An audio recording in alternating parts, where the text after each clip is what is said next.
વડોદરા શહેરના ward number 7માં Raopura Shiyapura police station પાછળ આવેલ વિસ્તારમાં કોર્પોરેશન દ્વારા રોડ બનાવવામાં આવ્યો છે, પરંતુ અધૂરી કામગીરી અને તકલાદી કામગીરી જોવા મળી રહી છે।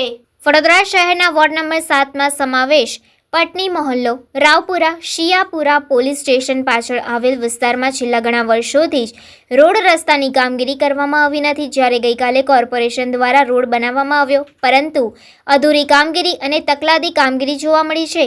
જ્યારે વિસ્તારમાં અડધો જ રોડ બનાવવામાં આવ્યો છે, અડધો રોડ બનાવવામાં આવ્યો નથી અને જે રોડ બનાવવામાં આવ્યો છે તે તદ્દન તકલાદી કામગીરી કરવામાં આવી છે। ડામરની ઉપર સિમેન્ટ નાખવામાં આવ્યો છે, જ્યાં ગટર બનાવવામાં આવી છે તેના ઉપર પણ તકલાદી કામગીરી કરવામાં આવી છે, જેને લઈને આજે સ્થાનિકોએ તંત્ર સામે આક્રોશ વ્યક્ત કર્યો હતો।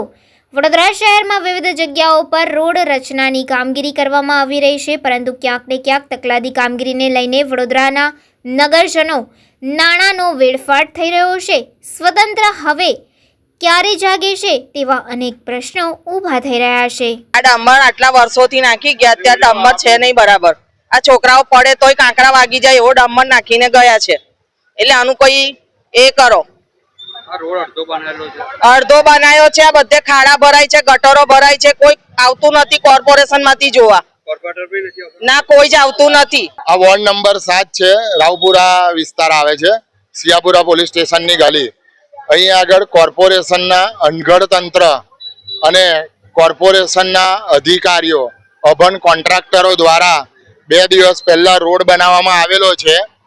રાત્રે 2 વાગે આવીને ડામર પાથરી ગયા, ના ગટરો ખુલ્લી રાખી, કશું ને એના પર પાથરી દીધું, આજુબાજુ નીકો બધી ખુલ્લી રાખી અને પછી જાહેર રજૂઆત કરી એટલે ગઈકાલે આવીને સાદો સિમેન્ટ પાથરીને જતા રહ્યા અને રાત્રે આવીને કુંડીઓ તોડીને ગયા પાછા ખોલીને, એટલે ડબલ ખર્ચા કરે છે, અભણ કોન્ટ્રાક્ટર છે। અને આપણું વડોદરા શહેર પછી કઈથી વિકાસ થાય? જો આવા જ ખર્ચા ડબલ થતા હોય તો વડોદરા શહેરનો વિકાસ દૂર દૂર સુધી નહીં થાય।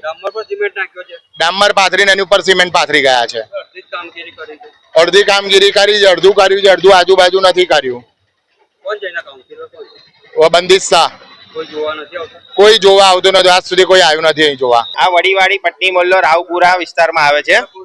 આ વિસ્તારમાં ઘણા વર્ષોથી તો રોડ બન્યો જ નહોતો અને ઘણા વર્ષો પછી રોડ બનાવ્યો ત્યારે અડધો રોડ બન્યો, અડધો રોડ તો બન્યો પણ સીધો રોડ બનાવી દીધો છે। આજુબાજુ દુકાનવાળાઓ છે, બધી દુકાનોમાં તમે જુઓ, આજુબાજુના બધા પટ્ટામાં બધી જગ્યાએ પાણી ભરાય એવો રોડ બનાવી દીધો, કિચડ કાદવ આવું બધું થયા કરશે, ગટર ઉભરાય। આ ગટર એક ખોદીને હમણાં પાછી કાલે રોડ બનાવવાની પાછી ગટર પૂરી દીધી, પાછી ગટર બી જ ખોલી નાખી। આવા અને નેતાઓ તો એવા છે કે કઈ કહેવાય એવું નથી। આટલા વર્ષોથી ચૂંટણી આવશે એટલે આવશે, બાકી આટલા ટાઈમથી કોઈ નેતાઓને મેં જોયા નથી કે કોણ છે નેતા એનો, અહીંના કોર્પોરેટર કોણ છે એ બી અમને નથી ખબર, કોઈ અત્યાર સુધી આવ્યા જ નથી।